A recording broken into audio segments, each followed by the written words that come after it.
What's up, guys? Earl at Sumo Bully Kennels. Welcome back to our weekly classroom series.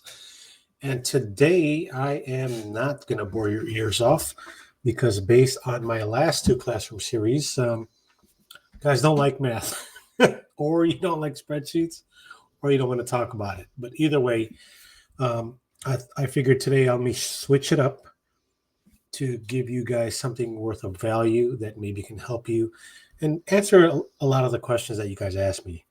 So, a lot of you guys who are inspired to get into breeding and get dogs is, should I get a male or female? How do I pick my puppy? A lot of those things. And the reality of it is, regardless of what anyone says, it's really up to you. If you want a male or a female, right? It's your vision. It's your goals. And so even when it comes to picking puppies, it's still the puppy that you want versus what somebody else says. So you have to do your due diligence, understand what you're getting into, understand what you want, and basically formulate your own game plan, right? Because let's say you got 10 breeders with a litter right now. Who do you get one from? Right? I know why I would get one from somebody, but what is it for you? That's really what you got to ask yourself, right? So what's the difference between breeder A, B, C, and D other than price and bloodlines? I always say, it's nice to like the dog and the person, and vice versa, right? Sometimes you like the dog, not the person. Sometimes you like the person, not the dog. It's nice when all those things align. So for me, I'm looking for alignment, especially if you're starting out, right? You want to get with somebody that's going to guide you right, that's going to help you out, that's going to look out for your best interests, or at least serve your goal, right? Now, the reality is other breeders, a breeder is busy doing their own stuff. And so your part of the homework when you're buying a dog or a puppy is to understand what you're doing. You can't go out and ask somebody what they think you should do because they don't know what your goals are. Maybe you want to buy 5 studs and stud your dogs out and champ them out. I don't know what your goals are.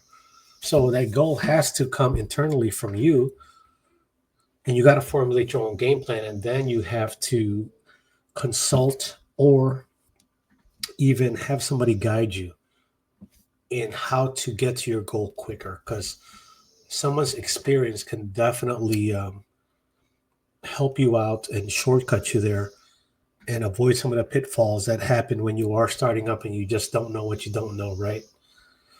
So with that said, tonight we are going to lay off the math. We are going to dig into something fun in pedigrees, and we're going to use one of my breedings as an example, right? So we're going to go from start to finish of why I got the girl, why I chose the stud, the whole 9, and kind of my vision behind it. And hopefully that'll inspire you to, think about what your vision is and really put more thought into it. It's one thing to love the dogs, one thing to love the American bullies. But if you have no originality, like let's say you are going to buy dogs from McDonald's, you can't out McDonald's. They are McDonald's. So what makes you different, right? Why would I buy something from you and you're selling the same Big Mac and French fries down the street from McDonald's? Really, you're using that. Why you would buy from McDonald's? Because everybody knows the name and the quality, right? So it makes sense for you to get something from there.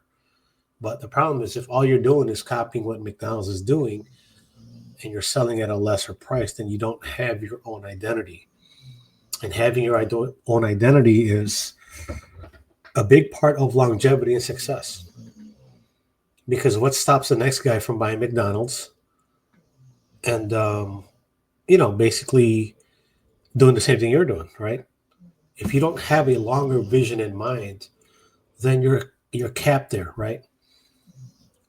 And if that's your only goal, then at least you accomplish your goal. You can at least say, hey, that's all I was trying to do anyway, which is fine, in terms of goal setting and, accomplishing your goals, then you're right in line with what you're trying to do.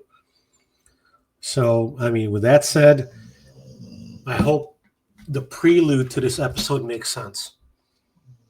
And I'm going to challenge us to think, really think about what we're doing and what we're trying to do. And if you hear snoring, pardon that, that's Poodle. Poodle snoring in the background. Babe, can you stop the snoring, please? Anyhow. Okay, so let's get right into the classroom now. And look at this cool breeding we got going. Okay, screen share time. This is what we got, guys. We just completed this breeding. Okay. This is our girl, Big Bertha, to Zippo. Both of them are impressive looking dogs, right?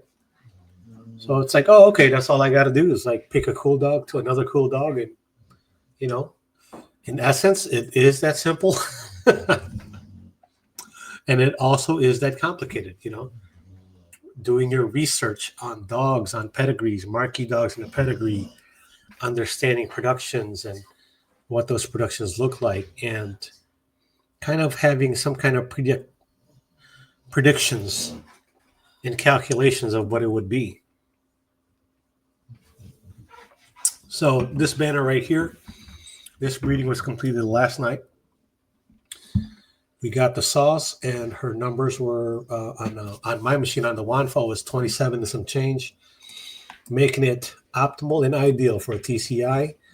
Look at that there. I can't wait for this pairing, guys. So I'm going to get into my side of the board, which is the girls. Right here, Big Bertha.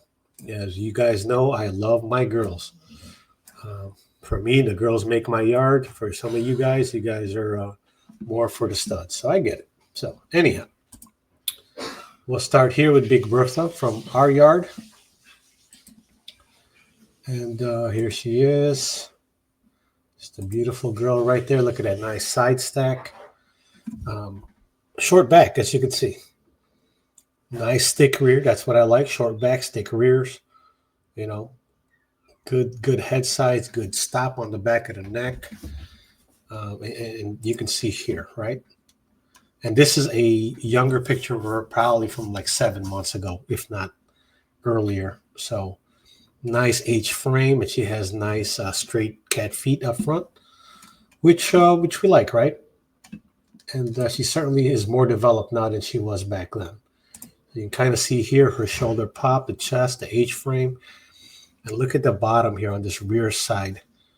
Nice girl, right? And this is on her Insta page, guys. And again, these pictures are a little bit older, so she's a little more mature now. So why Big Bertha, though, right? What makes her so special? Well, she is health clear on embark, and she is a ghost tri-lilac. She's ATAY. And so you kind of see a little bit of her tan points coming through. But this is what really is cool about Big Bertha that I'm going to share with you guys. So this is a really young picture of her here. But as you can see, okay, she is 4-way line bred off of Markov. And what does that mean? Okay, starting with the dad, Rhinoceros of Madhouse XL Bullies, right? He's off of Epic Grind Starlord, who's off of Markov. Roulette, who's also off of Markov, and you can see they have different moms, right?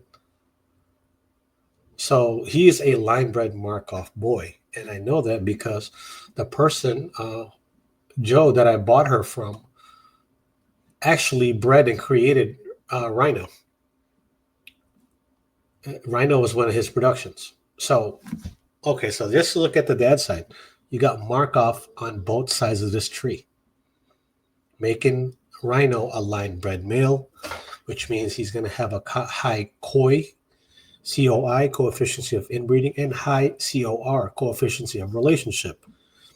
The significance of those things is that when you have a high COI and high COR, you have a higher predictability of traits, right? Passability of traits, that's what matters. Doesn't matter if the dog is amazing. If he doesn't throw a dog that looks like him at all, well, then he really is not throwing what they say throwing his look. But having common ancestors and tighter gene pool guarantees you that transferability, because the common denominator here is Markov. So now let's go to the mom side. So Blueberry's Godiva, one of the best girls I've seen in person, to be honest. I'm a big fan of that girl, and she is off of Goosebump. Goosebump is off of Markov, right? And on the mom side, she's off of Zoe and Jaegerbaum. But Zoe is a roulette production. Zoe is actually the sister of Rhinoceros from that same litter. So you see what I'm saying? So if you look at roulette, we'll click on roulette. He's off of Markov, see? So we'll go back to there. That's why I'm saying she's a 4-way line-bred Markov girl. So if I click on Zoe, right? And I've seen Zoe in person too. Very nice, very bully, short muzzle. See this? You're going to see Markov over here, off of Wonka. Wonka and Blueberry's Rhea, who's off of Markov. Same thing over here. You're going to see Markov again, right? So we'll click back, and we'll go to Rhino. There it is. He's off of Starlord. I'm sorry. So you're going to see, again, Markov and Markov to create Rhino. So they're not littermates. So I misspoke on that. But either way, my point is that they're all off Markov, all the way around, all 4 of them.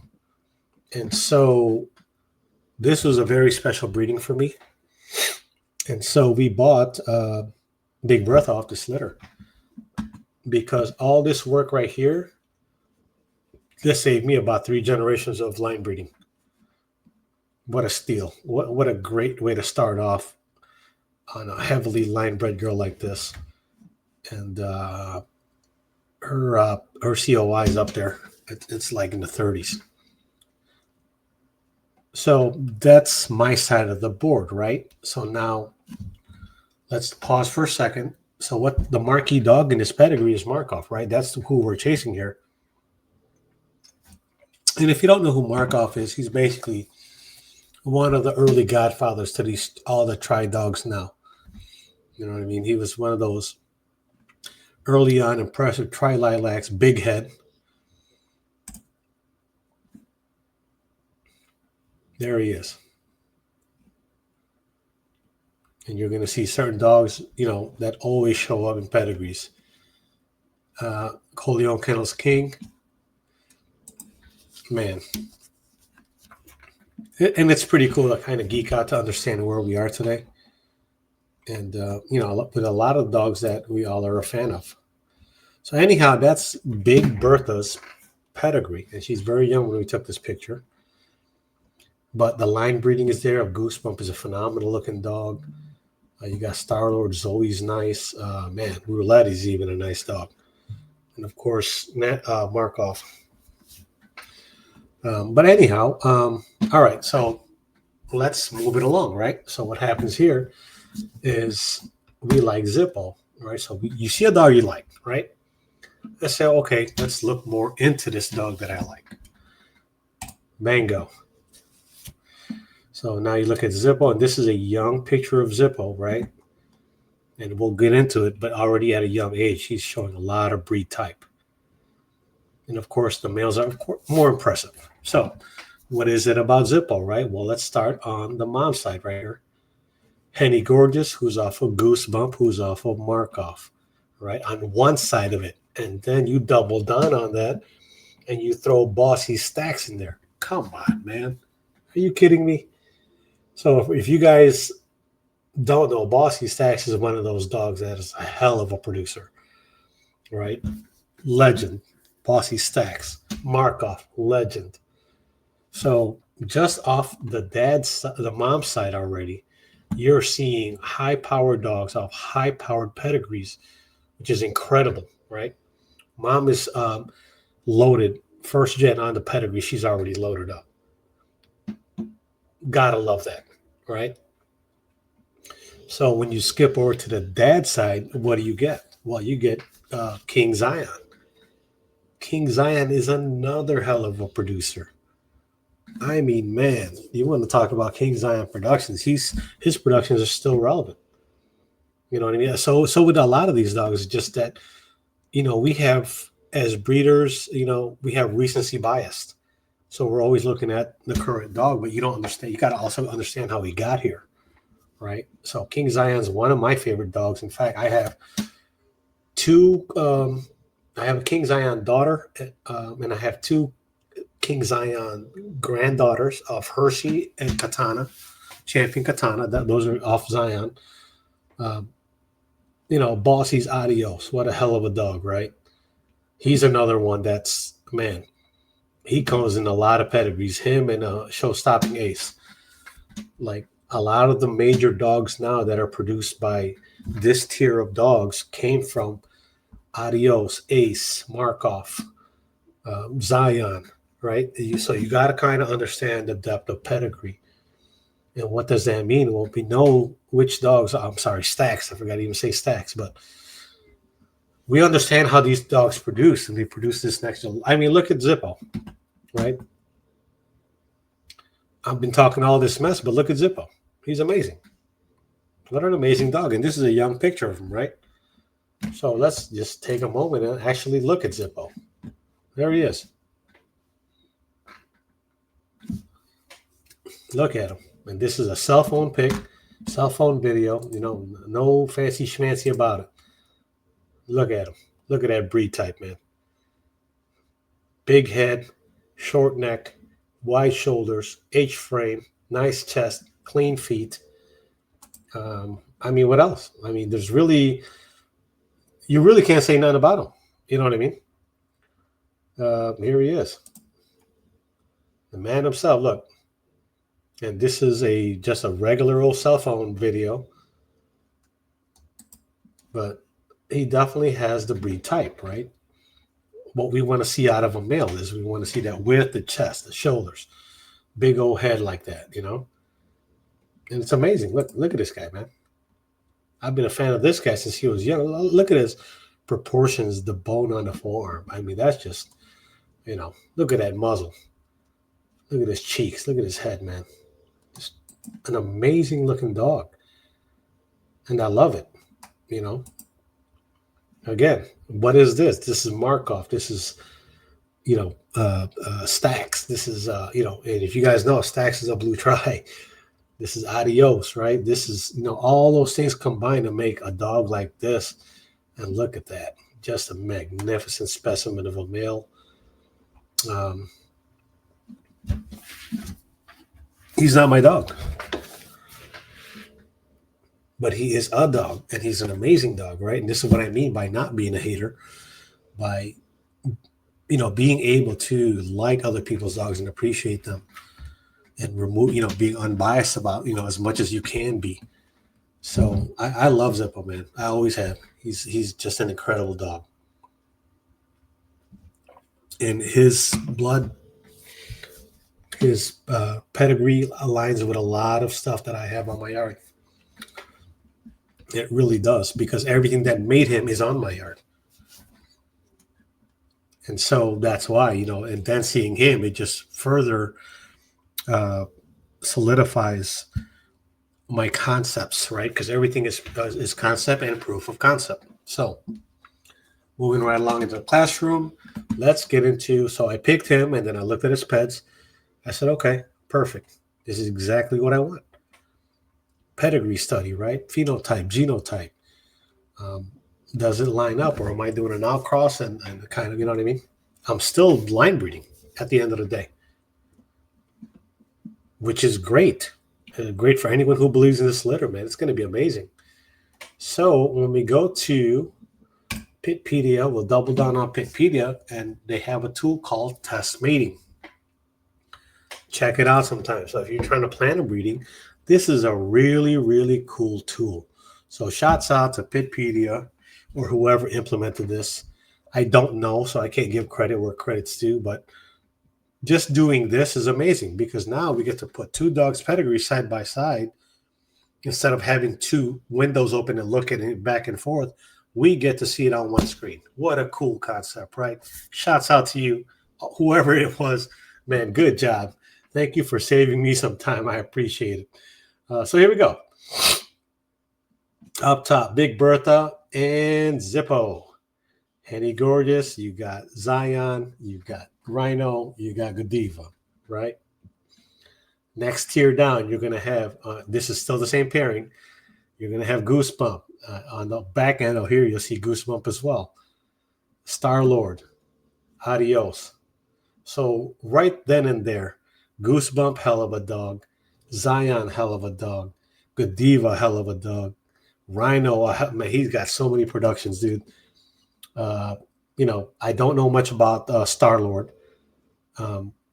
But what's important for me is the tiers below. Like, I've seen Zoe in real life. She's amazing. And of course, we know Roulette is off of Markov. We know Goosebump is off of Markov. We just talked about that. It's insane, man.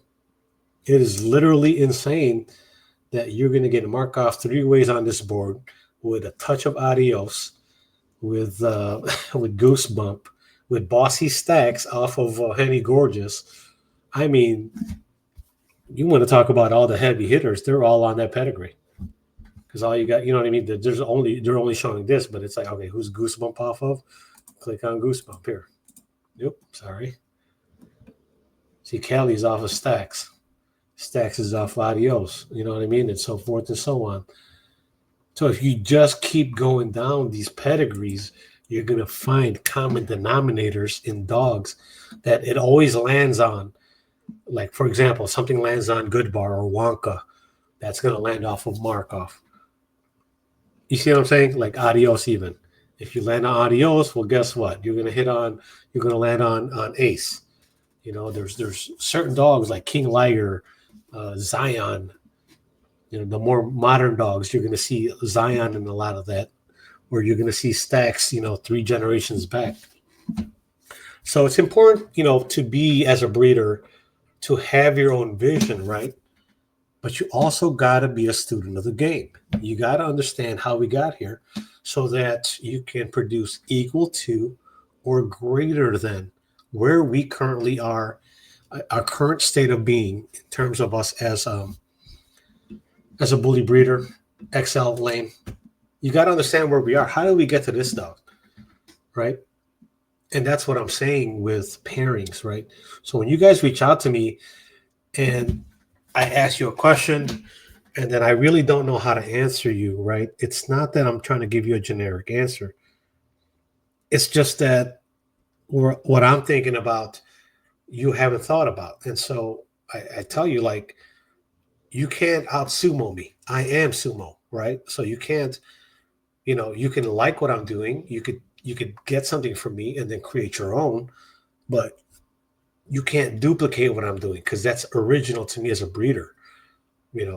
Okay, so when it comes to breeding, there is the science part of this thing, that there's the financial part of this thing, and then there is the creative part of this thing. And that's where those are different aspects that you got to understand, right? The science is basically PG test, the days, the motility, the quality of your genetic material, your supplementation, how you feed, the health of your dogs, all these things. There's a science part of that. And there is the math part of it, which is what does it cost to do this, to be here, to do my good work. There is a mathematical equation that will tell you what it costs for me to be here and make this video, right? Then there's a creative part. What's in your head that we haven't seen yet, which is your contribution to this community? What are you going to make that so cool that 5 years from now we're going to be talking about it, right? And each one of us has that creative side, the artistry to understand that, like, man, well, I'm going to do this. Cool. We need you to do it so that we can see what cool thing that you have in your mind that we haven't seen walking around yet, right? So when I say I want to be walking down the street and it looks like I got Brock Lesnar on a leash in every color, I really mean that. And I really am thankful for you guys who do support the vision, who do buy our productions, who do reach out to me and support the channel and like and subscribe, man. It means a lot to me, guys. It really does. I'm like a kid in the candy shop I'm like that nerdy kid in a science room trying to create something really cool for everyone to, geek out over. That's just me. That's me as a breeder, right? And so with that said, I wanted to keep it light tonight just because I felt like the math stuff was just like it did exactly what I thought it would do, which is, some views, some comments, but no one really cares for it. So maybe this is a better concept of breeding that's more fun to look at, right? Because now we're looking at live dogs and not numbers on the spreadsheet.